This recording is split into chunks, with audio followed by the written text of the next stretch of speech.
Buenas noches. Mi nombre es Carolina Bonilla y hago parte del equipo de la Subdirección de Cultura Ciudadana y Gestión del Conocimiento del Instituto Distrital de Protección y Bienestar Animal. Como todos los martes y jueves, los acompañaré hoy en el desarrollo del conversatorio. Queremos contarles que estamos implementando una nueva interfase que nos permitirá el acceso a todas las personas. Por el día de hoy, las personas podrán acceder libremente. Para las demás sesiones les pediremos el favor que se inscriban previamente, asegurándoles que contaremos con más herramientas que nos permitan una mayor interactividad. Antes de dar inicio, les pedimos a todas y a todos los participantes que escriban su nombre completo, su correo electrónico, la localidad a la que pertenecen y el icono del WhatsApp que se encuentra en la pantalla.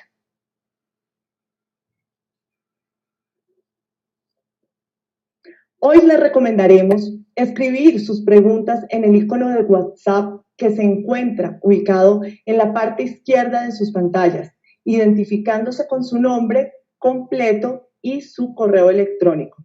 Recuerden que solo se responderá a las preguntas que tienen que ver con el tema abordado en el conversatorio. El conversatorio que nos convoca hoy busca que ustedes puedan contar con herramientas para el manejo del estrés de sus animales de compañía y de esta forma evitar accidentes rábicos o mordeduras durante el periodo de permanencia en casa por la emergencia. Para el desarrollo de este conversatorio contamos con la presencia de nuestra invitada, la doctora Carolina Alaguna Cruz. Buenas noches, doctora Carolina. Buenas noches a todos, muchas gracias por la invitación y bueno, muy contenta de estar acá con ustedes. Carolina es médica veterinaria, etóloga de la Universidad Autónoma de Barcelona y líder del área de comportamiento del Instituto Distrital de Protección y Bienestar Animal. Vamos a realizarte algunas preguntas para orientar el inicio del conversatorio. Tendrás máximo 5 minutos para responder a cada una de las preguntas y luego abriremos el espacio para que el público realice sus preguntas. Perfecto. Perfecto, empecemos. Primera pregunta, doctora. ¿Cuáles son las razones por las cuales un perro puede morder? Bueno, en realidad las razones son muchas, dentro de las cuales están, por ejemplo, el dolor como causa orgánica de enfermedad. Eso significa cualquier animal que tenga dolor puede llegar a reaccionar y morder en el momento de la manipulación. Por esa razón es lo primero que siempre se debe descartar antes que cualquier otra cosa. Ya después tenemos que empezar a mirar las causas de agresividad. Entonces, si no es un tema orgánico por enfermedad, porque el animal se siente mal, se siente irritado, se siente dolorido, entonces tenemos que empezar a ver si el animal tiene un problema comportamental. Desde este punto de vista es importante aclarar que somos los médicos veterinarios especialistas en etología clínica los indicados para poder determinar si es una causa o la otra, precisamente porque tenemos una formación en medicina veterinaria de 5 años, más pues la especialidad. Entonces, la agresividad puede causarse por varias razones. Hay una clasificación enorme, pero voy a tratar de condensar un poco dentro de las más importantes. Las más frecuentes puede ser la agresividad por miedo. Cuando los animales están asustados pueden llegar a morder. Cuando los animales, por ejemplo las mamás, las perritas que acaban de tener cría, pueden llegar a proteger sus bebés siendo más agresivas. Eso lo vemos mucho en la unidad de cuidado animal. No significa que la perrita tenga un problema de conducta, simplemente está protegiendo sus cachorros y generalmente esto se da más cuando las perritas no han socializado muy bien con los humanos o cuando le tienen miedo a las personas. Pueden llegar a reaccionar de esta manera un poco más fuerte, pero es normal que haya una agresividad de tipo maternal. Agresividad también por conflicto social. La agresividad por conflicto social puede darse con los miembros de la misma familia. Eso significa que a veces no le damos el puesto que corresponde a nuestro perro, empezamos a dejarlo hacer lo que quiera, a no darle normas, y él empieza a creer, por decirlo de una manera más coloquial, que es el que manda en la casa. Ahí es cuando podemos tener algún problema en el cual a él no le gusta que nosotros hagamos algo, que le quitemos algo, o bueno, digamos, le demos un regaño y puede llegar a gruñir, incluso a morder. También puede haber protección de recursos. Eso significa animales que no se dejan coger cosas de la boca, o si tú vas a molestarlo cuando está comiendo, pues puedes llegar a morderte. Hay también agresividad depredatoria. Eso significa cuando estos animales se activan cuando ven una presa, entre comillas. Entonces, un animal más pequeño que va corriendo enfrente de ellos también puede variar con motos, con bicicletas, con patinetas, o puede, el caso más grave es, por ejemplo, cuando persiguen niños. Entonces, digamos que estas son como las causas más graves o las más frecuentes de agresividad. Más sin embargo, pues hay muchas más clasificaciones de acuerdo a los autores y de acuerdo a, digamos, como a las líneas de etología que hay en el mundo. Casi todas estamos como un poco de acuerdo en línea y pues por esta razón puedes llegar a morder un animal. Hay otras razones que son mucho más, digamos, claras y puede llegar a pasar en cualquier otro animal que no tiene que ver, digamos, tanto con que un animal tenga un problema de comportamiento, sino simplemente por mal manejo. Entonces, estas pueden ser, por ejemplo, cuando los niños o las personas no están bien educadas con respecto al manejo o al trato que tienen con los animales.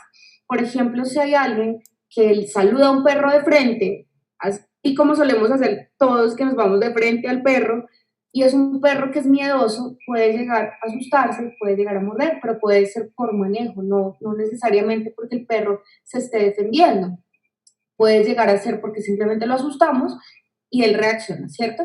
Puede ser también, por ejemplo, cuando los niños se le suben encima, le jalan la cola, le molestan las orejas, pues llega un momento en que por más tranquilo que sea el perro, puede llegar a tener un nivel de tolerancia y puede avisarle al niño que está molesto. Y en estos casos, así el mordisco sea chiquito, pues como es a un niño, puede ser mucho más representativo. Entonces, también, por ejemplo, cuando hay un perro que está teniendo alguna interacción molesta con otros perros, que está agresivo con otro perro, están peleando, y una persona se mete, pues puede que nunca en la vida me haya querido morder a mí, pero puede ser una agresividad redirigida. Eso significa que me mordió, pero el mordisco no iba para mí, sino que iba para el otro perro, porque tiene un problema de comportamiento, de agresividad con otros perros. Entonces, de acá pueden salir un montón de divisiones, pero básicamente esas son las principales por las cuales los perros pueden llegar a morder. Muchas gracias, doctora. ¿Cómo debemos acercarnos a un perro que no conozcamos para saludarlo? Bueno, eso va un poco como en lo que estábamos hablando hace un momento. Lo que decíamos ahorita, la gente suele hacerlo de la manera más incorrecta, que es de frente. De frente te sientes amenazado, incluso hasta nosotros. A veces yo digo como la gente debería ponerse en el lugar de los perros, o sea, está bien que queramos a los animales, pero nosotros no vamos cogiendo a las personas en la calle sin que las conozcamos. Entonces, pero sí lo hacemos con los perros. Entonces vamos y los tocamos, ni siquiera preguntamos, los consentimos, y eso está realmente mal, porque hay perritos que pueden ser nerviosos, que pueden tener problemas de comportamiento, que pueden tener miedo a las personas, que pueden ser inseguros, y de ahí pueden desencadenarse algunos accidentes. La manera correcta siempre es de lado, es decir, que el perro no se sienta amenazado ni que lo miremos fijamente a los ojos, sino que nos acerquemos siempre de lado, dejemos que el perro sea el que nos huela, el que se acerque, nos huela.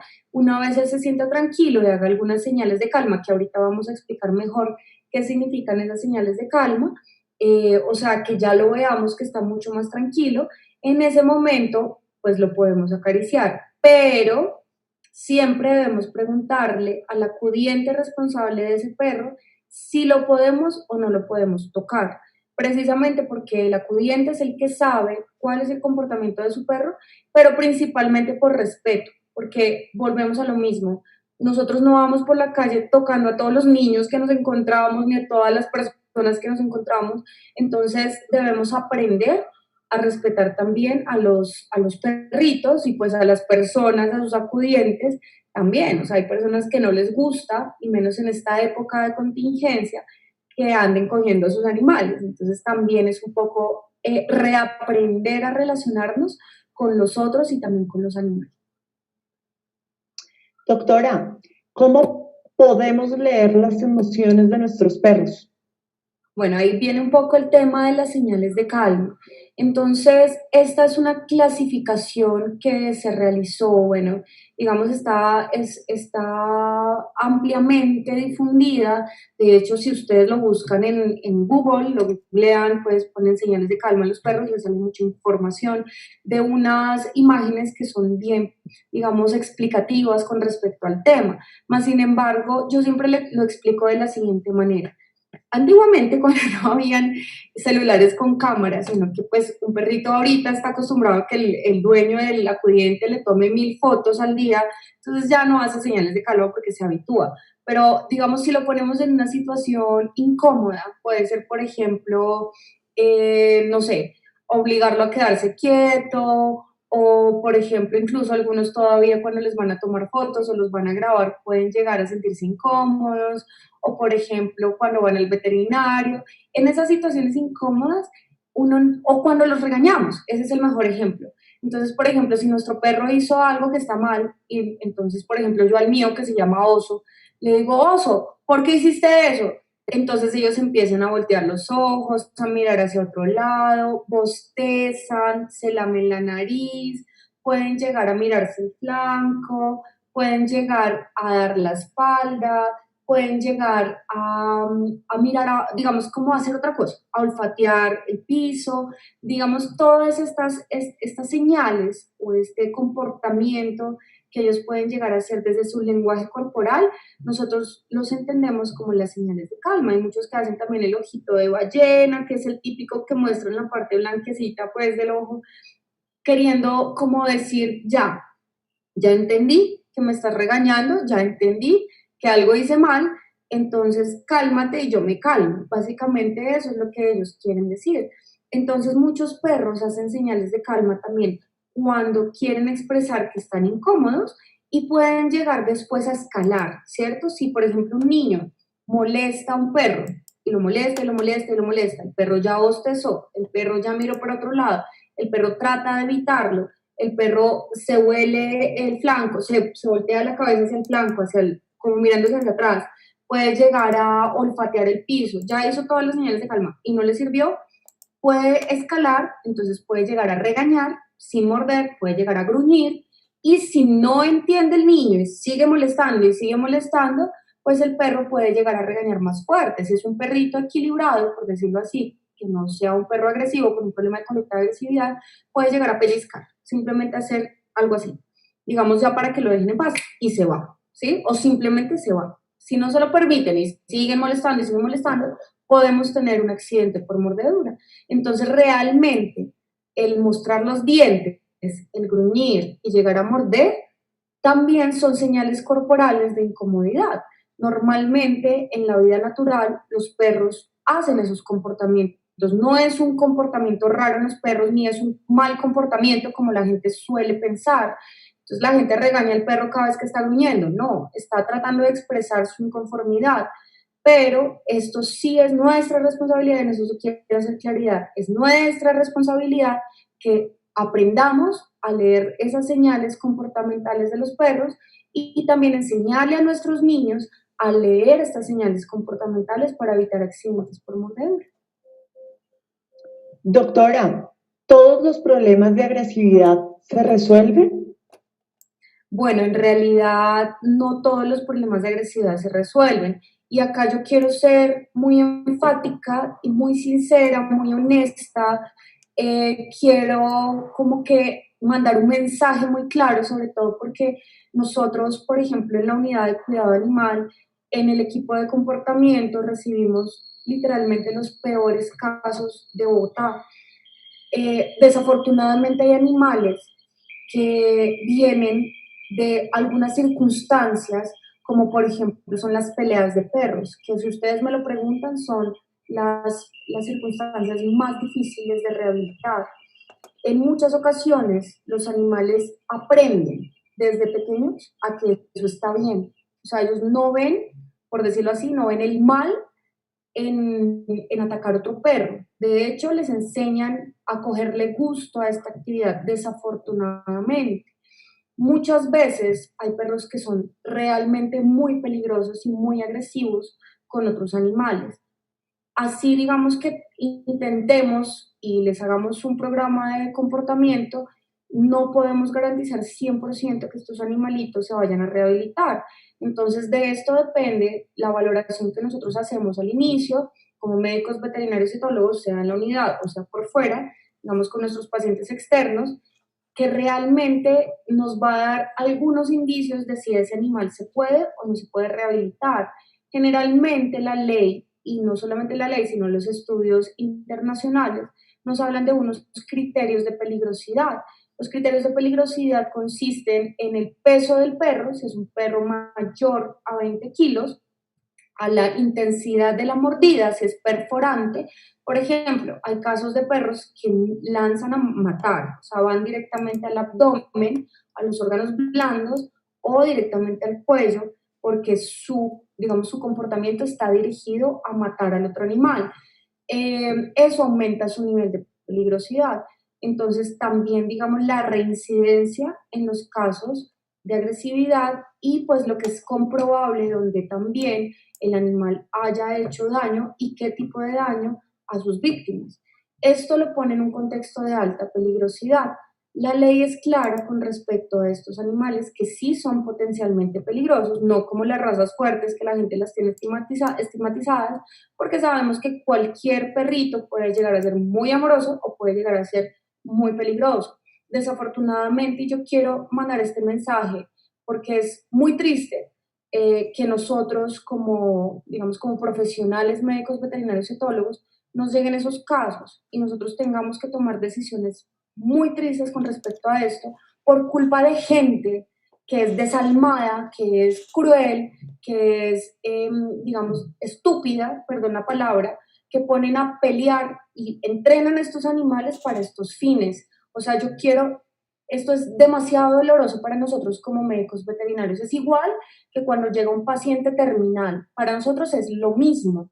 Entonces, muchas veces nosotros así lo intentemos, si el animal tiene reincidencias en agresividad, pues son casos que no son rehabilitables, ¿sabes? Entonces, la mayoría de los casos, podríamos decir, pueden llegar a ser rehabilitables, pero hay ciertos casos que no, o sea, no el 100% no. Y quiero que entendamos la agresividad como una patología de salud mental.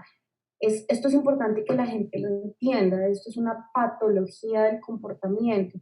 No es tan sencillo como chasquear los dedos y ya está solucionado. Estos son temas conductuales muy difíciles y pues como hay unos que los podemos resolver, hay otros que definitivamente no se pueden resolver. Gracias, doctora. Continuamos con las preguntas. ¿Qué factores pueden generar estrés en mi animal de compañía y cómo puedo manejarlo?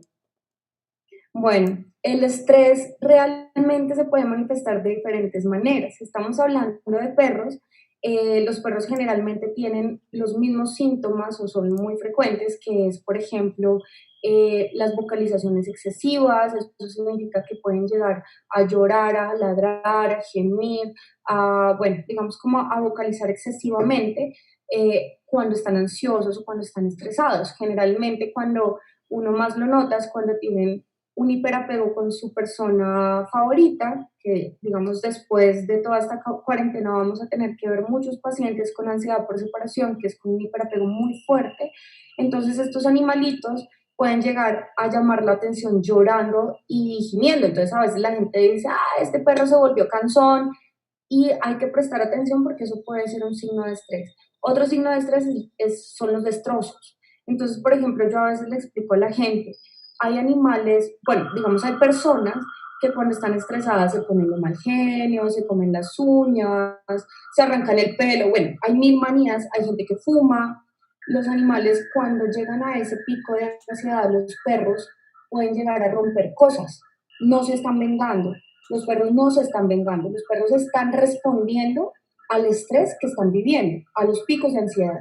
En ese caso, sí o sí es indispensable consultar con un médico veterinario etólogo para que nos ayude a resolver esos problemas y de esa manera, pues digamos que no se vaya a afectar el vínculo humano-animal y no vaya a resultar en un problema de abandono, que es muy frecuente. También, por ejemplo, puede haber la eliminación inadecuada. Entonces, con respecto a la eliminación inadecuada, puede ser que el animal puede defecar o puede orinar en sitios inadecuados. Eso significa, mi perro está acostumbrado a hacer fuera de la casa, en el parque o en la terraza o en el balcón, yo qué sé, pero cuando está estresado, pues podemos llegar a encontrar orina dentro de la casa, en la sala o bueno. Generalmente eso también es un signo muy frecuente de ansiedad por separación, que es cuando más lo vemos, pero puede pasar en diferentes momentos. Entonces, esto ocurre por dos razones. Primero, también es una respuesta al pico de ansiedad por una activación del sistema nervioso, que pues eso sería toda una charla completa, pero básicamente también hay algunas otras teorías de algunos otros colegas internacionales que hablan sobre la presencia de feromonas apaciguantes o apaciguadoras en la orina, que hace que el animal tenga una estrategia de autocalma. Eso significa a veces se orinan, al igual que los gatos, para eliminar estas feromonas urogenitales, que lo que hacen es ayudarles a bajar los niveles de ansiedad. Entonces, no se está vengando, volvemos a lo mismo, el perro no se está vengando, el gato no se está vengando, simplemente pues están encontrando unas estrategias que no son compatibles con la convivencia con los seres humanos, pero hay que prestar mucha atención con esto. Por ejemplo, hay otras conductas que nosotros las llamamos estereotipias. Las estereotipias son más fáciles de encontrar, por ejemplo, los animales en cautiverio, como los pajaritos en jaulas o los animales de circo, los animales de zoológico, y son comportamientos repetitivos. Eso significa, por ejemplo, el más frecuente en los perros es el lamido excesivo en los carpos. Entonces ellos pueden llegar a ser una enfermedad dermatológica generalmente en esta parte, digamos, de, en su pata, generalmente las patas delanteras, por lamido excesivo pueden llegar a ser un granuloma acral por lamido, que es un problema dermatológico ocasionado por una conducta repetitiva. Hay otros perros que pueden llegar a perseguirse la cola de manera constante y cuando nosotros nos damos cuenta que realmente se está volviendo un problema es porque el perro no para de lamerse, no para de ladrar, no para de dar vueltas, no para de lo que sea, ¿sí? Entonces ahí ya nos estamos pasando a un trastorno compulsivo. Entonces, todo esto nos está indicando que nuestro animal puede llegar a estar estresado, puede también cambiar su comportamiento de un extremo a otro. Si es un perro activo, se vuelve un perro pasivo, o si es un perro muy pasivo, puede llegar a estar inquieto, al igual que los gatos, es lo mismo. En los gatos es más frecuente la eliminación inadecuada, que hagan por fuera de su arenera por estrés. Esos son como los signos más frecuentes de estrés.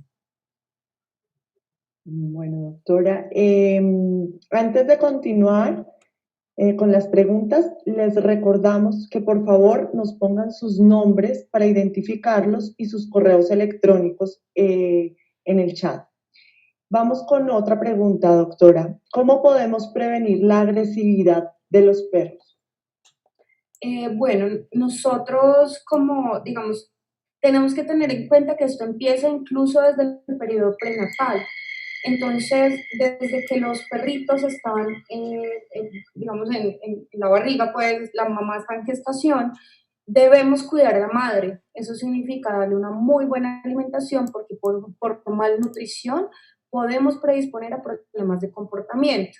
También la madre tiene que estar tranquila.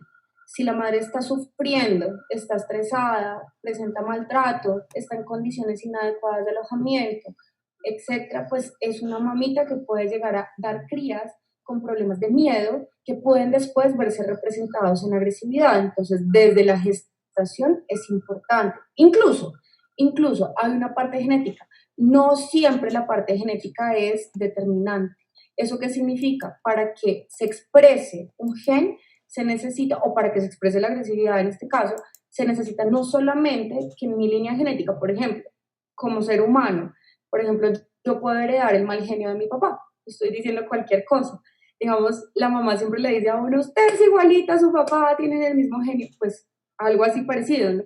Entonces puede estar expresado en los genes, pero pues puede que yo haga yoga, que yo medite, que yo redirija mis emociones y por lo tanto pues no exprese la agresividad como lo podría hacer mi papá, por ejemplo. O por ejemplo, en el caso, digamos, del medio ambiente. Entonces un perro puede expresar o no su comportamiento agresivo de acuerdo al trato que se le dé. Entonces no es lo mismo un perrito que desafortunadamente, como lo decíamos ahorita, está desde bebé entrenado para ser agresivo, para peleas, y puede que sus papás también hayan sido entrenados para peleas, entonces puede tener una predisposición genética, pero digamos, si ese mismo perrito nunca lo entrenaron para pelear y creció en una familia amorosa, tranquila, respetuosa, que lo educa, pues es probable que jamás exprese ese gen. Es igual que en los humanos, o sea, ese tipo de conductas es muy variable, entonces depende de la genética, sí, pero pues en una medida que además debe estar incluida con el medio ambiente y con la educación. Entonces, desde ese punto de vista, pues se puede expresar la agresividad o se puede prevenir la agresividad. Digamos, los periodos sensibles de cachorro, que son la impregnación y la socialización, son determinantes para prevenir la agresividad. Entonces, por eso es que somos enfáticos los médicos veterinarios y etólogos en que permitan que el cachorro permanezca los 2 meses con su mamá, los 2 meses cumpliditos y ojalá un poquito más, pero los 2 meses como mínimo. ¿Por qué? Porque es el periodo de impregnación, es el primer periodo en el cual el bebé sí o sí tiene que pasar con su mamá. Y ese periodo de impregnación están todos los animales. ¿Esto qué significa? Yo lo resumo siempre igual, y es básicamente que los animales no solamente basta con que su genética diga que es un perro, o sea, ustedes saben que es un perro porque tiene cara de perro, orejas de perro, cola de perro, bueno, el fenotipo es un perro, pero si ese animal, que es un perro, yo se lo pongo a una gata, por ejemplo, es probable que impregne con la gata y que la gata le transmita información de su especie. Entonces lo que nosotros necesitamos es que sea la mamá perra la que le enseñe a ser perro. O sea, no es suficiente con la parte genética. Tiene, un, tiene que haber un comportamiento aprendido de la mamá. La mamá le transmite información de especie, le enseña a ser perro. ¿A través de qué? A través de las conductas que ella realiza con sus cachorros. Entonces, incluso el destete natural es súper importante. ¿Por qué? Porque el rechazo que hace la madre hacia los cachorros les está enseñando incluso a bajar los niveles de ansiedad. La ansiedad va muy pegada, digamos que a las conductas de agresividad, ¿no? Entonces, y después está el periodo de socialización que va hasta los 4, menos de los 4 meses, más o menos entre los 3 meses y medio y 4 meses. Ese periodo es el más importante y ojalá pudiéramos hacer más adelante una conferencia de estas solo de socialización, porque es muy importante. Nosotros tenemos, digo yo siempre, como una pelea, pero pues entre comillas, entre colegas, porque los colegas veterinarios clínicos dicen, no saquen el perro hasta que tenga todas sus vacunas. Pero entonces nosotros decimos, sáquenlos, obviamente no los pongan en el piso, no los pongan con animales que ustedes no conozcan, que ustedes no conozcan, que ustedes no sepan si están vacunados, desparasitados, que sean equilibrados, bueno, con ese tipo de animales no, pero el cachorro tiene que salir, no en el piso, ¿sí? No caminando pues libre por el piso. Pero un cachorro, por más grande que sea, de gran danés, puede pesar, yo qué sé, en los 3 meses, digamos que por mucho que pese 6 kilos, lo podemos sacar alzado, lo podemos sacar en una maletica, lo podemos sacar en el carro, lo podemos incluso sacar, bueno, como quieran, así sea en el cochecito no importa, pero sáquenlo. ¿Por qué? Porque necesitan ver, oler, recibir absolutamente todos los estímulos a los cuales se van a ver enfrentados el resto de su vida, incluyendo la socialización con otros perros, con personas de diferente tipo, con viejitos, niños, jóvenes, adolescentes, personas con sombreros, personas que se pongan gorras, gafas, cascos, sonido de moto, bueno, todos esos estímulos que va a vivir el resto de su vida son necesarios que los tenga ahí. Entonces la gente dice, bueno, pero doctora, ¿cómo saco yo a mi perro a que socialice con otros perros? No lo saque a socializar con otros perros, simplemente invite perros de su vecina, de su primo, de su tía, de su amigo, de su novio, a su casa, ¿sí? Ese perro seguramente va a estar vacunado, desparasitado, sano, no le va a aprender nada al perrito, al cachorro, pero sí le va a enseñar a socializar con otros perros. En un sitio controlado, no en el parque afuera, pero sí en su casa o en la casa de su amigo o de su familiar. Entonces, básicamente, de esa manera nosotros estamos garantizando que el cachorro antes de los 4 meses aprenda a socializar de tal manera que vamos a prevenir problemas de agresividad. La otra manera de prevenir problemas de agresividad es con una buena educación, entendiendo que los animales tienen un aprendizaje por conductismo, digamos, donde relacionan un evento A con un evento B, que nosotros preferimos que siempre sea con refuerzo positivo. Eso significa siempre premiando las conductas positivas del perro y rechazando las conductas que no son tan buenas, eh, evitando el castigo directo. Eso significa tratando de evitar el maltrato físico, que además en el cachorro puede generar fobias. Hay que tener mucho cuidado con esos castigos físicos y ese sistema de educación que está muy mandado a recoger. Es lo mismo que los niños, es muy parecido al conductismo de los niños. Haciendo una buena educación podemos prevenir que el perro se vuelva agresivo. Y por otro lado, no humanizando tanto a los animales y dándoles sus necesidades de especie. Cuando nosotros empezamos a desequilibrar el animal, que no resulta siendo ni perro o gato, sino humano, mitad perro, entonces pues obviamente ahí el perro no va a entender su posición en este mundo, su posición dentro de nuestra manada interespecie, y en ese momento vamos a tener un probable problema digamos, como que el perro no entienda que nosotros tal vez somos los que vamos dirigiendo, vamos liderando y puede haber un problema de agresividad también hacia las personas. Entonces, eso y el miedo, y bueno, pues digamos, hay otras cosas que se nos salen de las manos y es cuando el perro puede llegar a morder porque tuvo una mala experiencia con los humanos o una mala experiencia con otro perrito que lo mordió, entonces puede generar una agresividad por miedo ya después por un trauma, que eso también hay que corregirlo con un médico veterinario etólogo. Pero si se dan cuenta, la prevención de la agresividad va incluso desde que el perro o la persona decide cruzar a sus animales, que de hecho el mensaje acá es que no lo hagamos, que tratemos de esterilizar a todos nuestros animales y que tratemos siempre de buscar la adopción como la mejor opción. Entonces, pues ese es el mensaje. Doctora, ¿qué signos nos indican que hay un problema de agresividad en un perro? Bueno, esto es muy importante sobre todo porque dentro de la clasificación que nosotros hablamos al principio, pues así como muy rápido, nosotros podemos encontrar, por ejemplo, en el conflicto social, que son perros que no se dejan regañar. Yo alguna vez tuve un caso grave de unos clientes, un paciente, que, por ejemplo, el señor no lo podía bajar de la cama porque cada vez que lo iba a bajar de la cama, el perro le gruñía, se le tiraba e incluso intentaba morderlo.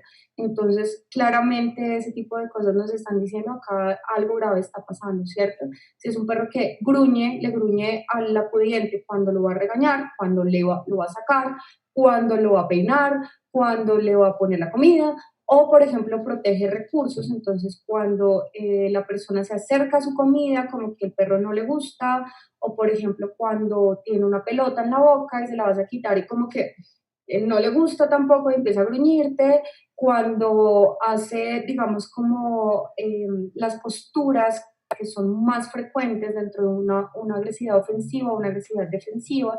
Entonces, una agresividad ofensiva, el perro tú lo ves con las orejas bien paraditas, bien como la típica del pastor alemán, puede llegar a estar digamos, que mostrando los dientes, gruñendo, está en una postura, digamos, como imponente, fuerte, ¿cierto? Puede estar erizado en su lomo, puede tener la cola arriba y tú lo ves que está decidido.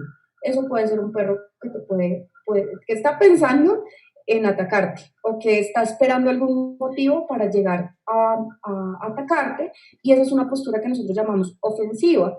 La postura defensiva es la típica del perro que está asustado. Entonces puede que tenga las orejas abajo, puede que se retraiga, puede que te mire haciendo ojos de ballena, que es lo que yo les decía que se le veía la parte blanca del ojo, ¿cierto? Entonces está agachado, mete la colita entre las patas y te gruñe. Este perro puede llegar a ser una agresividad defensiva. Eso significa que te puede llegar a morder por miedo, por estar asustado, por ser inseguro. A veces los perros pueden llegar a ser unas conductas ambivalentes, o sea, que pasan de una postura ofensiva a una postura defensiva, una postura ofensiva a una postura defensiva, y a veces como que la gente no lo tiene claro.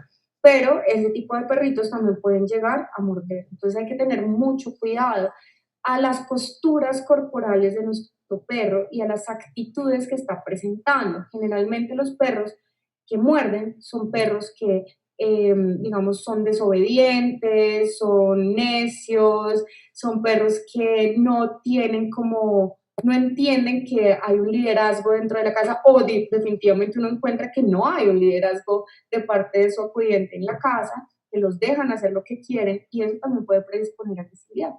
Entonces, básicamente es estar muy alerta a los signos que muestra el perro y a ese tipo de cositas que nos tienen que llamar la atención, que no se dejan manejar fácilmente, que no son obedientes, que nos gruñen por todo, o que le gruñen a la gente, o que le gruñen a los otros perros. Que gruña un perro no puede que no sea grave, ¿sabes? O sea, un perro simplemente puede mostrar incomodidad, como le decíamos al principio. Pero si esa conducta aumenta en frecuencia y en intensidad, ya estamos diciendo que acá hay un problema de comportamiento. Bueno, doctora, en este momento abrimos el espacio para las preguntas, dudas y comentarios que tengan. Doctora Carolina, vamos a leerle algunas preguntas que nos están enviando los participantes y tendrá máximo 3 minutos para responder. La idea es que podamos responder la gran mayoría de preguntas posibles en el tiempo pues, que el conversatorio nos lo permite. De todos modos, nosotros les pedimos que nos envíen sus correos electrónicos para complementar las preguntas o para responder a las preguntas que por tiempo no logramos hacer. Entonces, vamos a empezar, doctora.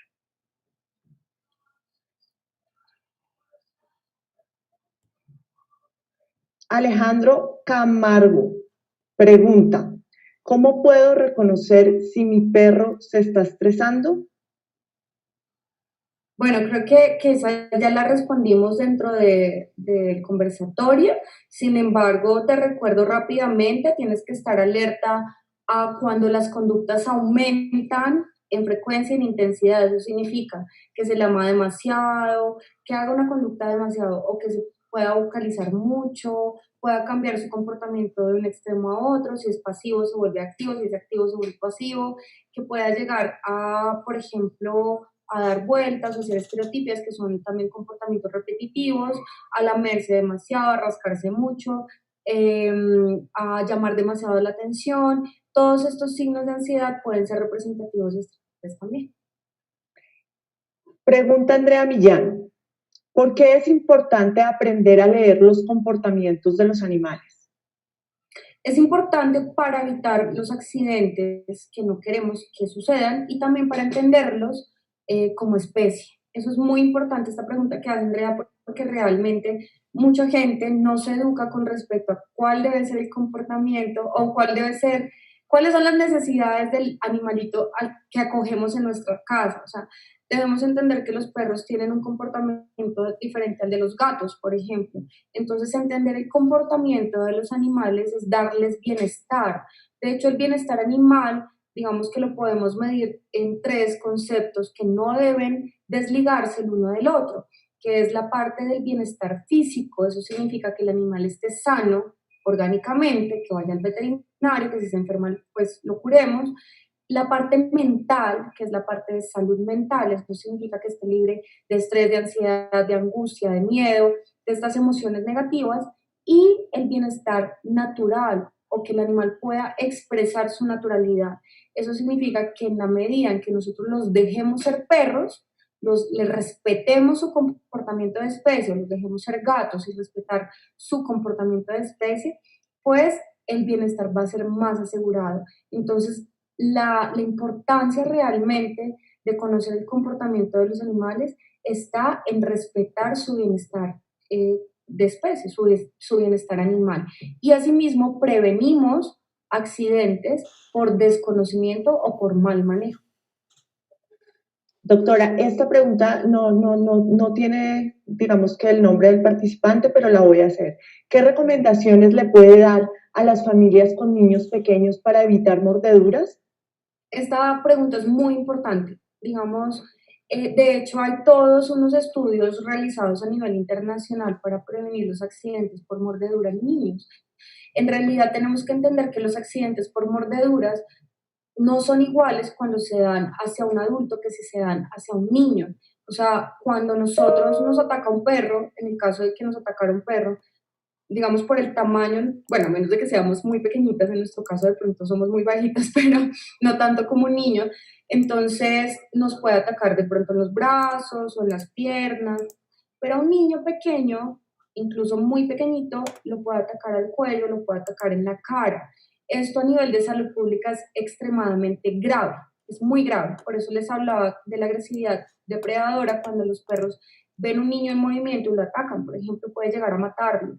Entonces, realmente, digamos que la importancia es que nosotros entendamos que los niños menores de 6 años, primero, no leen correctamente ese lenguaje del que hablábamos en los perros. De hecho, ya hay estudios que dicen que los niños piensan que los perros están sonriéndoles cuando les gruñen, que es gravísimo, que los niños no son capaces de leer, los niños menores de 6 años no son capaces de entender que un perro los va a atacar y entonces pueden seguir molestándolos. Pues, ¿cuál es la recomendación más importante ahí? Que nosotros, como acudientes responsables, nunca jamás dejemos a un niño solo con un perro.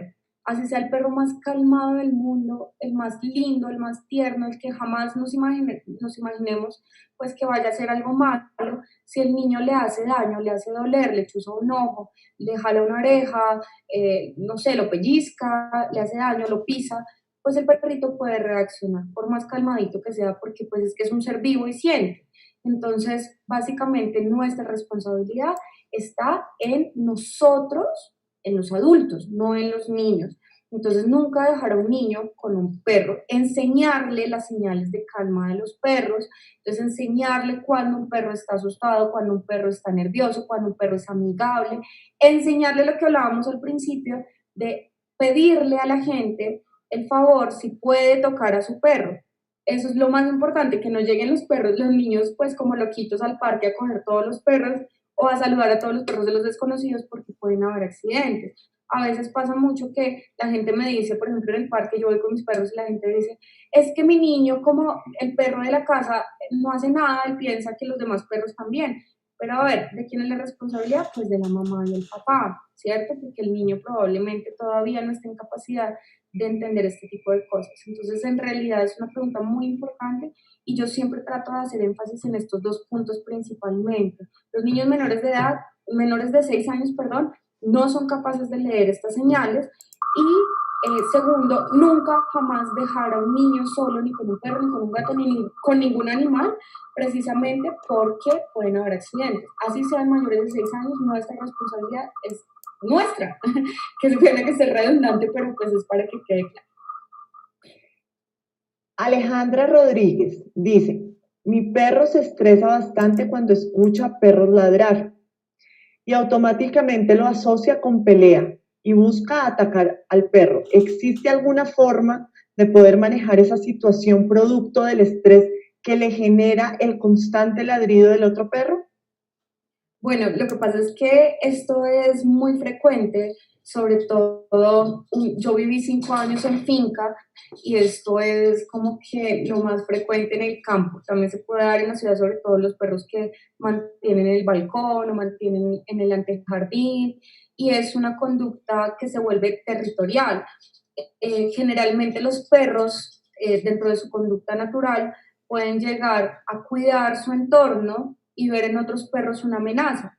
Entonces pueden llegar a ladrar o a evitar que el otro perro se acerque porque está cuidando su entorno. Entonces habría que revisar si no es una conducta territorial de agresividad por territorialidad o si no es una conducta, por ejemplo, también de ladrido excesivo por ansiedad. O sea, en realidad esto es una consulta que puede durar de 2 a 3 horas. Entonces, realmente en ese caso lo que yo te recomiendo es que busques un veterinario etólogo, ojalá que sea médico veterinario etólogo y no pues digamos, por lo mismo que te digo que a veces también pueden haber diagnósticos diferenciales de enfermedades orgánicas, entonces hay que tener mucho cuidado en con quién busca uno ayuda, ¿no? Porque hay gente que puede saber mucho de perros, pero muchas veces si no tiene la formación médico-veterinaria puede equivocarse y lo hacen. Entonces es importante, digamos, que ver cuál es la motivación de tu perro. Si es cuidar, si la motivación es que, que es un perro ansioso, que es un perro miedoso o que es un perro que haya tenido una mala experiencia con el perro que siempre ve. Muchas veces esos son los perros de los vecinos, pero ya después, digamos, con el resto de perros no tiene lío. O a veces incluso hay algo que yo le llamo, porque eso no está clasificado así, yo le llamo el síndrome de la reja, que es básicamente que es el perro que ladra detrás de la ventana o de la reja o de la puerta y tú le abres y deja de ladrar.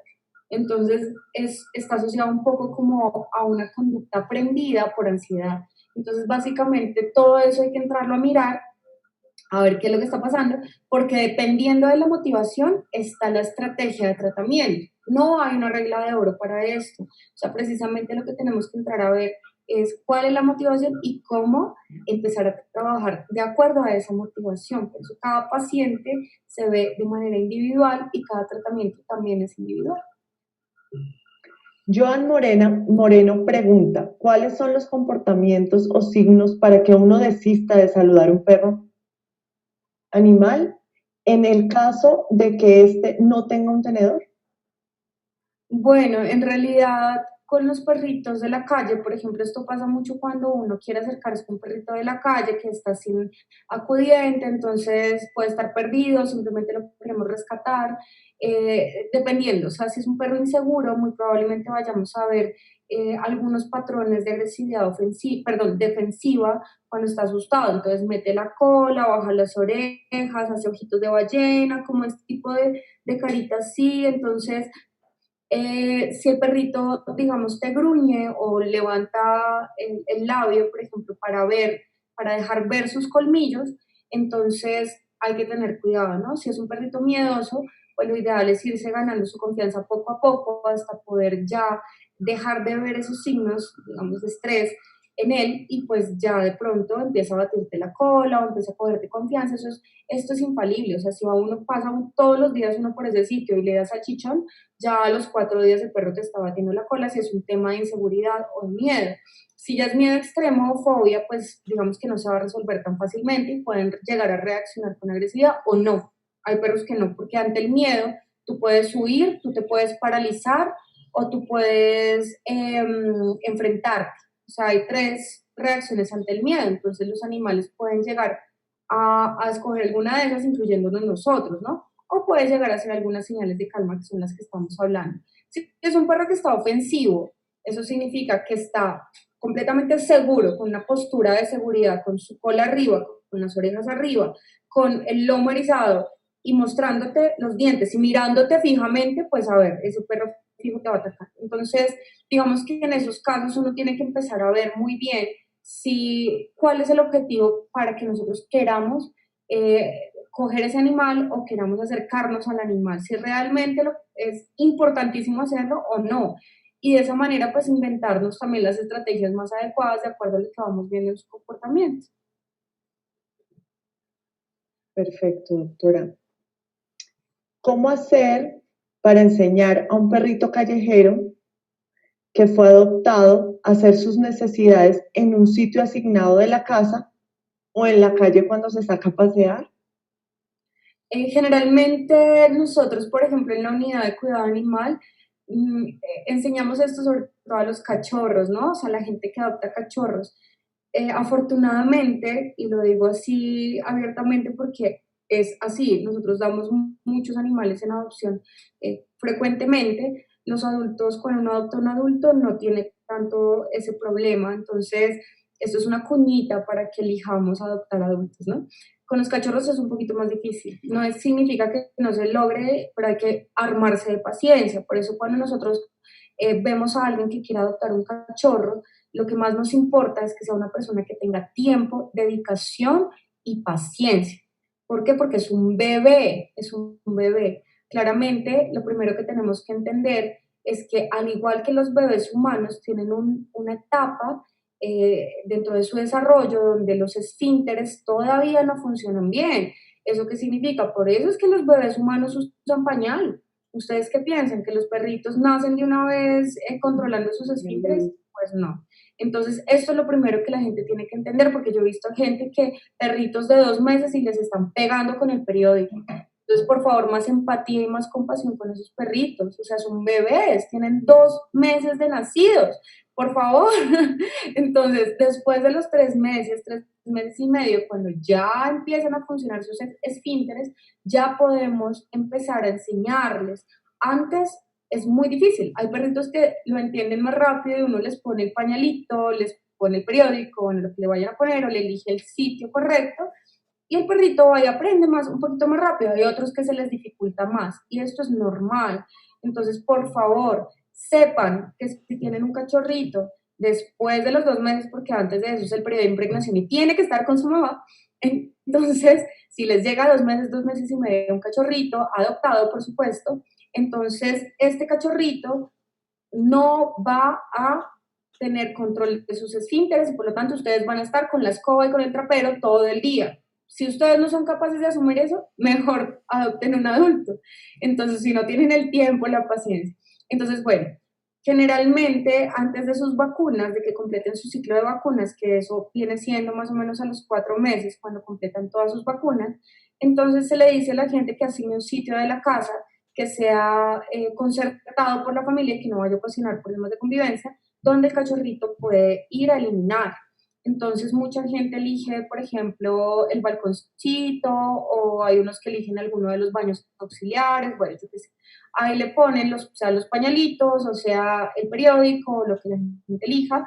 Y lo importante es llevar al perrito, al cachorro, varias veces al día a ese sitio. Generalmente yo aconsejo que sean 6 veces al día, espaciadas en varios tiempos. Entonces uno sabe que cuando el cachorro se despierta con ganas de hacer chichi. Entonces usted se despertó, coge a su cachorrito, lo lleva al sitio y le permite el tiempo necesario para que haga chichi o para que defeque en el sitio adecuado. Cuando lo haga, lo premia. ¿Lo premia cuando? Inmediatamente. O sea, no puede ser que el perro tú digas, ay, el perro hizo en el sitio adecuado, te vas a la cocina, buscas las galletas, regresas y el perro ya está jugando con su pelota.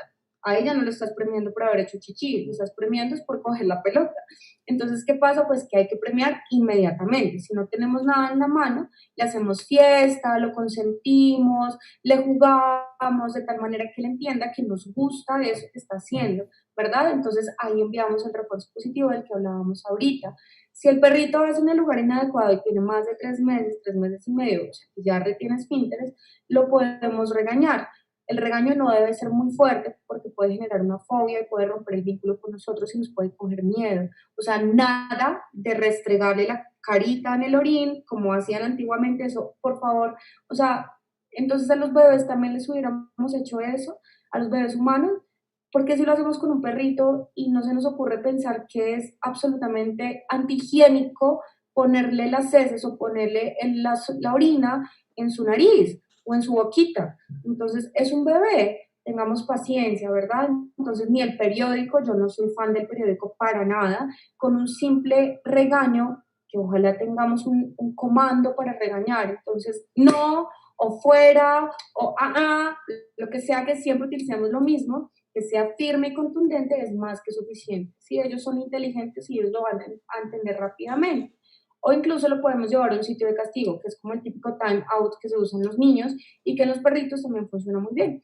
Entonces, si ya tenemos un problema muy, digamos, como tenaz, pues que el perrito no prende, no prende, no prende, pues es mejor consultar con un médico veterinario luego para ver qué es lo que está pasando. Puede ser por mil razones, pero generalmente esto de, digamos, de reforzar o de premiar cuando hagan el sitio adecuado, cuando ya cumplan los 4 meses y elijamos el sitio afuera, digamos, puede ser el parque, entonces llevémoslo siempre al mismo árbol, ¿sí? Generalmente a los perros les gusta, generalmente uno los suelta en el parque y vayas en el mismo matorral, en el mismo arbolito, en el mismo pedacito, siempre, ¿cierto? Entonces es como, es que ese árbol es el baño de mi perro, sí, les gusta ir al mismo sitio, entonces llevémoslo siempre al mismo sitio para que se motive a hacer ahí y una vez haga, premienlo, ¿sí? De esa manera, pues va a ser mucho más fácil que él entienda que a ustedes les gusta y que ese es el sitio correcto.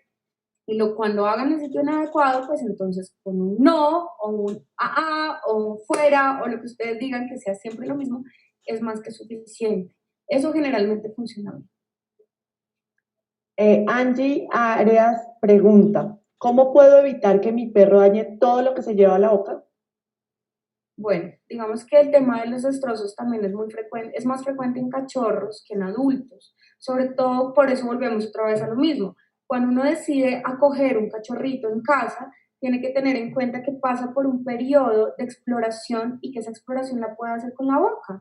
Entonces, como los niños chiquitos que cogen todo y se lo llevan a la boca, es tal cual. Entonces, ¿qué pasa? Pues que en esa exploración puede llegar a coger cosas que no deben. Para evitar esto, tanto en bebés como en adultos, yo recomiendo y mis favoritos son los juguetes de rellenar con comida, los juguetes tipo Kong, que son esos juguetes que tienen huequito por arriba o por abajo, le podemos rellenar, por ejemplo, con comida húmeda, podemos rellenar con galletas, podemos rellenar con frutas, podemos rellenar con su mismo concentrado, pero ojalá que quede compacto para que sea más difícil sacarlo.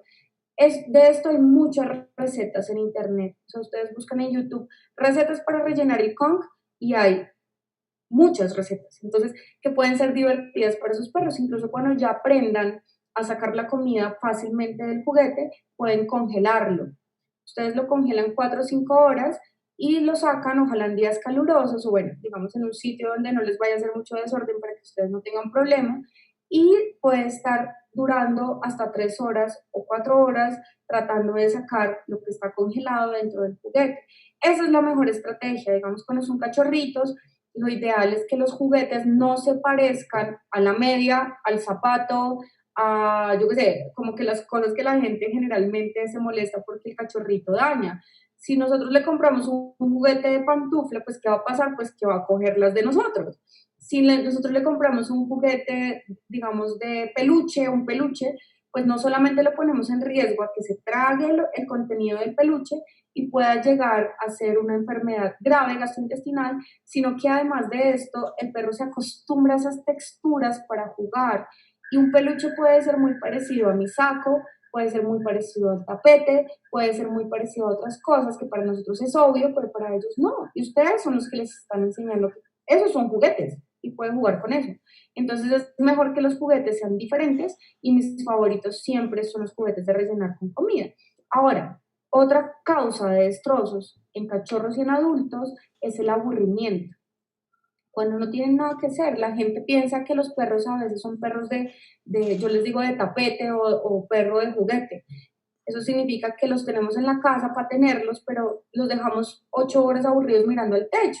Entonces, si el perro no tiene nada que hacer, pues se aburre y empieza a buscar qué hacer. Y a veces también puede llegar a destrozar por aburrimiento. Entonces, también ponerle todo este tipo de enriquecimiento ambiental, de juguetes de rellenar con comida, puede funcionar bien para que no se aburra y pues no dejarlos tanto tiempo solos. Si nosotros vamos a coger un perrito en nuestra casa para tenerlo 8 horas solito, pues pensémoslo antes de adoptar un perrito para dejarlo tanto tiempo solo, o llevémoslo mejor a una guardería, a un colegio, o digamos que tratemos de organizar nuestro tiempo para pasar más tiempo con ellos, o un paseador de confianza o algo así, o un familiar que lo saque, yo qué sé, pero pues digamos que por aburrimiento también puede ser. Y la tercera causa más frecuente de destrozos es la ansiedad por separación, que era lo que decíamos ahorita, cuando generan un hiperapego patológico y no toleran estar lejos de su persona favorita, pueden llegar en el pico de ansiedad a destrozar como signo de ansiedad, que eso lo habíamos hablado hace un rato.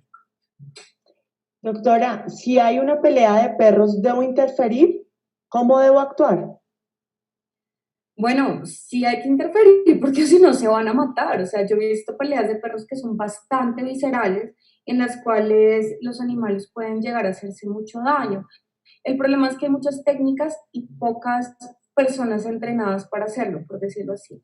Entonces, generalmente lo que yo me he encontrado en la calle, por ejemplo, he tenido varias veces que he tenido que ver peleas en el parque o las he tenido que ver en la ciclovía, bueno, en varias partes, y lo que veo es que la gente tiende a usar mucho la violencia, ¿no? Entonces les pega patadas, no sé qué, incluso han habido casos fatales en los cuales pueden llegar a matar a alguno de los dos perritos por la violencia ejercida por el humano, tratando de hacer la separación de los animales. Yo entiendo que es un momento de bastante angustia, de adrenalina, de querer salvar al perro de uno o al perro del amigo, pero pues nosotros tenemos que tener mucho cuidado. Generalmente cuando están empezando, y se acaban de enganchar con un sonido muy fuerte, a veces puede reaccionar el animal por ejemplo, yo le digo a la gente, deje caer una olla o deje caer una tapa de olla o ese sonido fuertísimo de las ollas, y a veces con eso ellos como que se separan, ¿sí?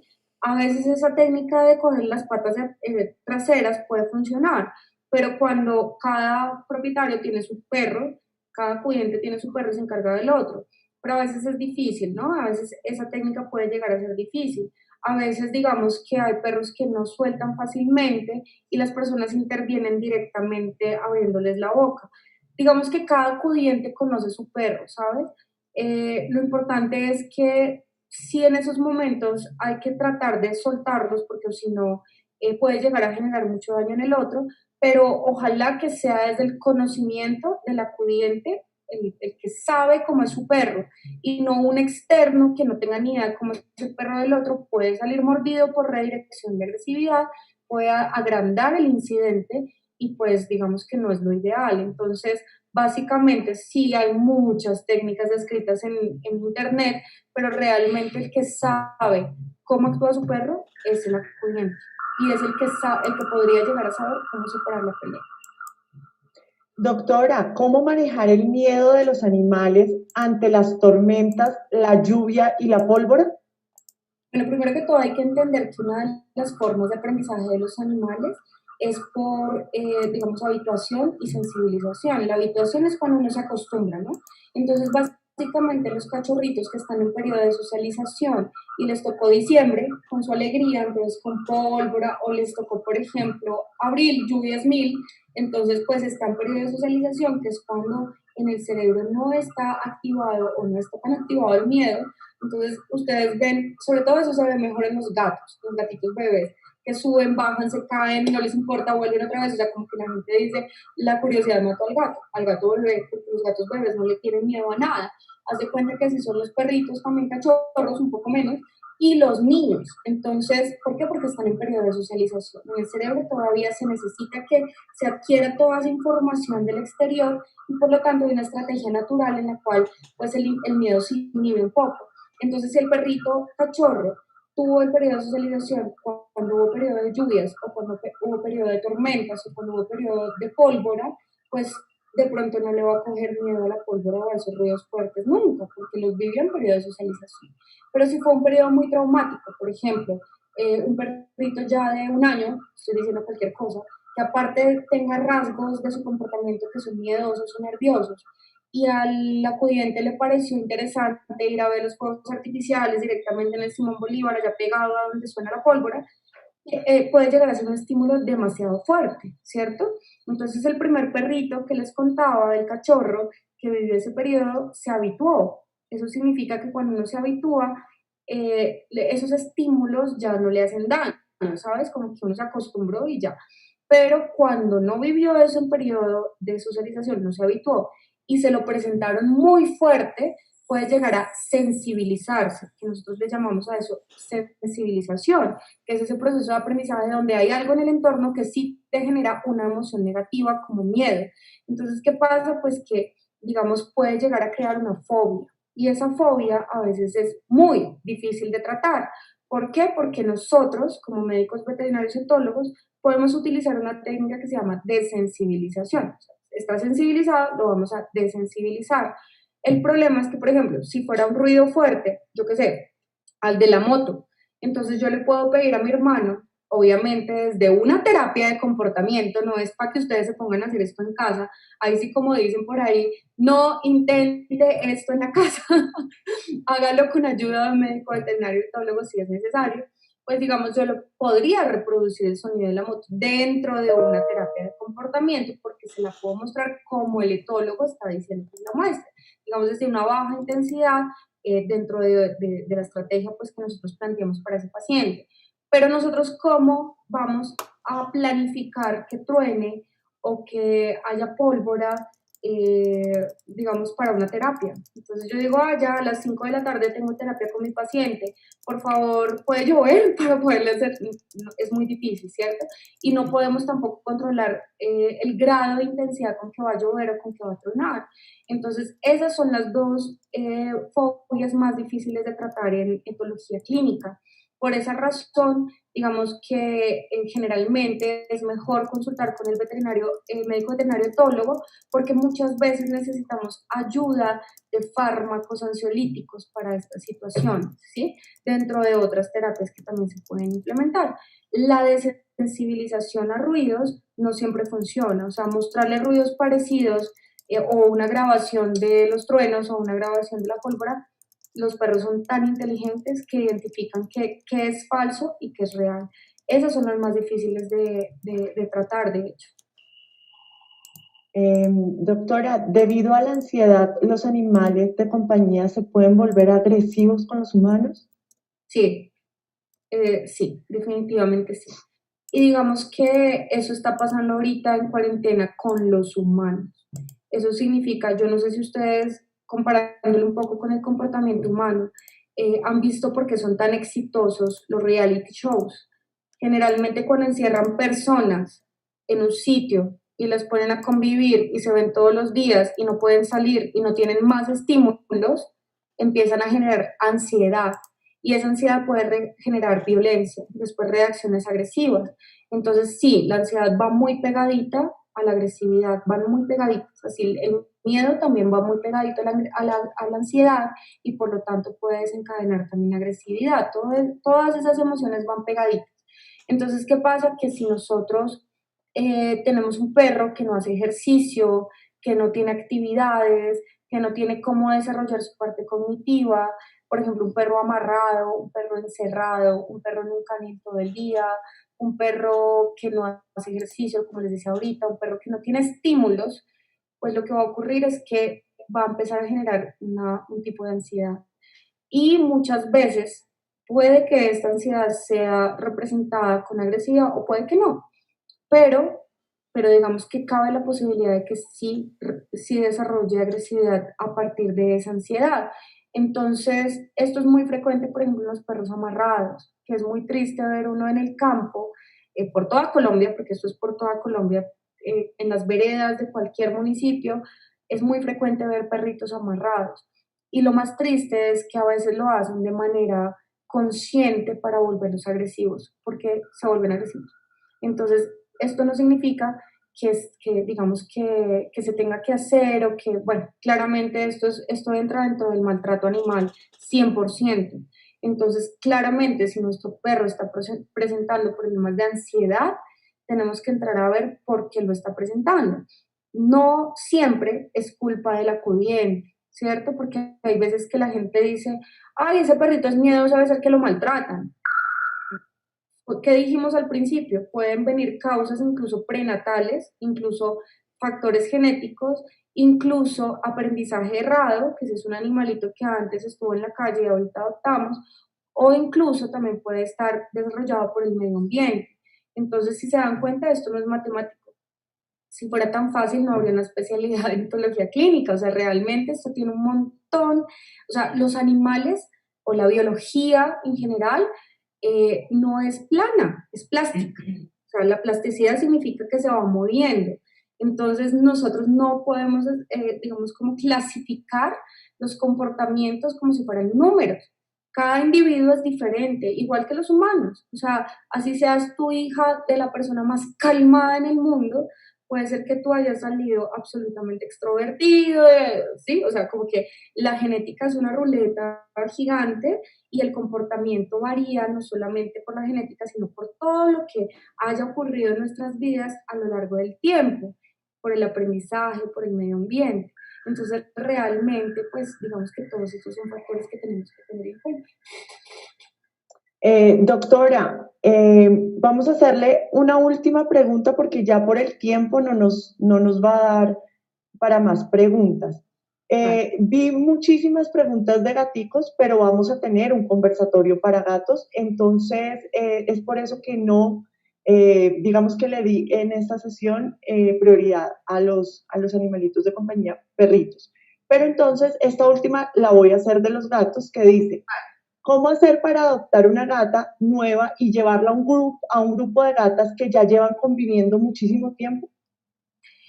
Bueno, sí, esto también da como para una consulta, porque realmente depende. Depende del temperamento de las gatas en cuestión. Primero que todo, digamos que hay que ver si las gaticas que reciben o los animalitos que ya están en la casa, ya tienen su territorio definido, tienen un temperamento amigable, sociable, o son nerviosos, o son estresables, son animales que, por ejemplo, hay gatos, una personalidad de gato, una gatonalidad, pues, que es el típico gato que se estresa por todo. Entonces es el gato que si salimos de la casa se estresa, que si le cambiamos el sofá de lugar se estresa, que si le cambié la arenera se estresa, que si la persona viaja 3 días se estresa. O sea, hay gatos que se estresan por todo. Ese tipo de gatos puede llegar a ser más difícil introducirlo o introducirle otro miembro dentro de su espacio. Por ejemplo, si la gata que llega es supremamente tranquila, pero los gatos que ya están no lo son, pues digamos que ahí tenemos que hacer un trabajo muy pausado de habituación y de desensibilización, en la que hablábamos ahorita, dependiendo del número de gatos también que hay en la casa. Por ejemplo, yo he tenido consultas en las cuales la gente quiere introducir más gatos y más gatos y más gatos. ¿Qué pasa con los gatos? Los gatos son seres territoriales, o sea, los gatos, para ellos lo más importante, diría yo, en el mundo es su territorio, por eso van marcando todo con sus feromonas faciales, sus feromonas interdigitales, sus feromonas urogenitales, entonces van incluso con las uñas, porque también hacen un marcaje visual, ¿no? Entonces, entendiendo esto, si nuestro espacio no es lo suficientemente grande para tener la cantidad de gatos que merecen un espacio para cada uno, se van a pelear, seguro, y no van a aceptar el otro. Entonces, digamos que eso también es un componente adicional. Por ejemplo, en la unidad de cuidado animal, donde nosotros tenemos el área de gatos, yo antes de trabajar en la unidad siempre decía, ¿cómo harán los refugios para tener tantos gatos afuera socializados sin que tengan problemas? Porque realmente todos los gatos que yo como etóloga veo en consulta son súper difíciles. Claro, a mí me llegan los casos más difíciles probablemente. Y lo entendí en la unidad de cuidado animal. Las doctoras de gatos, las especialistas en gatos, ellas les abren a los gaticos que ven que son más tranquilos. Si salen de sus gatiles, por decirlo así, y ven al otro gato y no les importa, ellos los dejan que salgan, y hay muchos gatos que son así, que son muy tranquilos, pero la mayoría de gatos siento yo que van en pro de la territorialidad. Entonces tenemos que tener en cuenta que si hay el espacio suficiente para que ellos se lo dividan, puede ser más fácil socializar. Si el temperamento del gato que llega es tranquilo, va a ser más fácil socializarlos. Si el temperamento de los gatos que reciben son tranquilos, va a salir muy bien.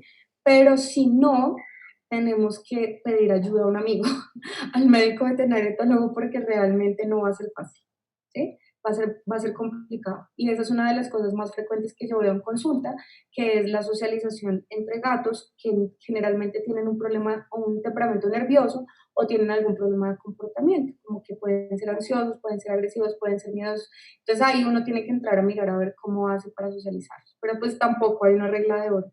Depende de cada gato. Perfecto, doctora. Muchísimas gracias y muchísimas gracias por todas esas intervenciones. Tema, mejor dicho, para quedarse acá hablando. Pero doctora, rápidamente, una conclusión de esta sesión que usted nos pueda dar. Bueno, en realidad lo más importante para concluir es que los animales de compañía son seres sintientes, ¿no? Por lo tanto, cuando uno habla de seres sintientes significa que son capaces de tener emociones, ¿sí? No solamente de sentir dolor, sino de tener emociones. Uno no solamente siente dolor, nosotros como seres sintientes sentimos, valga la redundancia, miedo, ansiedad, angustia, estrés, o podemos sentir felicidad, euforia, emoción, pues los animales también. Entonces, entendiendo que los animales son seres sintientes, podemos empezar a ver las necesidades de especie de cada uno, en este caso de los perros, para poder conocer su lenguaje corporal, conocer cómo se desenvuelven ellos desde su etología y asimismo poderles garantizar un bienestar y asimismo evitar accidentes por mal manejo o por desconocimiento. Entonces, ser acudientes responsables también significa conocer las necesidades de especie de mi animal de compañía. Doctora, muchas gracias, un fuerte abrazo. Recordemos, cuando logramos entender el lenguaje corporal de nuestros animales de compañía, podemos identificar cuando están estresados, tienen miedo o no desean que se les acerquen algunas personas. Estar atentos puede ayudar a evitar accidentes por mordeduras. Cuando sea notorio que nuestro animal de compañía no se encuentra cómodo, está subiendo su nivel de estrés o agresividad, es aconsejable dar pautas como: dale su espacio, aléjate, por favor no lo toques, para manejar la situación.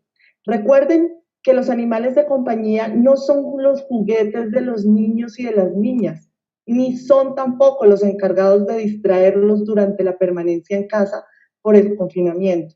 Debemos educar a nuestros hijos en prácticas para la tenencia responsable de los animales, para lograr el estado de felicidad, amabilidad, tranquilidad en nuestros animales de compañía. Es importante tomarnos el tiempo de entender sus emociones y su manera de comunicarse con nosotros, los animales humanos. No se debe abandonar a los animales de compañía ni dejarlos en la calle. La decisión inicial de tenerlo en casa fue nuestra. Eso implica asumir su educación, su cuidado y el manejo de su ansiedad o estrés.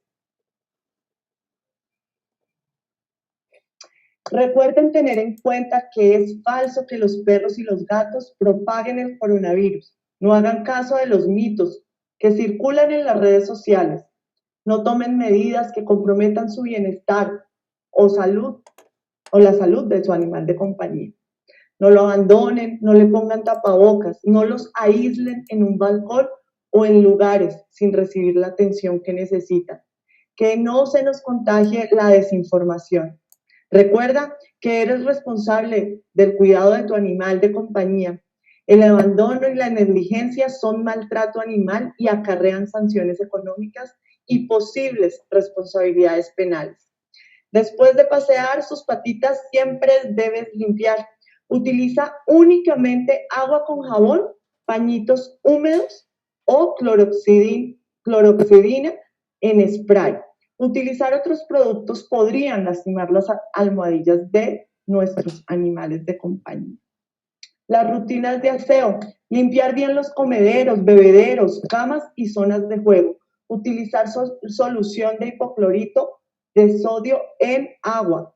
Desinfectar las jaulas de las aves ornamentales. No olvides lavarte muy bien las manos siempre después de jugar o acariciar a tu perro o a tu gato.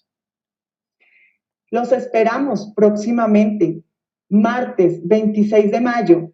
Tenencia y convivencia con animales en propiedad horizontal, segunda parte. Invitada Natalia Convariza, politóloga. Invitado Santiago Enciso, administrador de empresas. Jueves 28 de mayo. Los gatos como miembros de una familia interespecie. De nuevo, nuestra invitada experta Carolina Alaguna, médica veterinaria.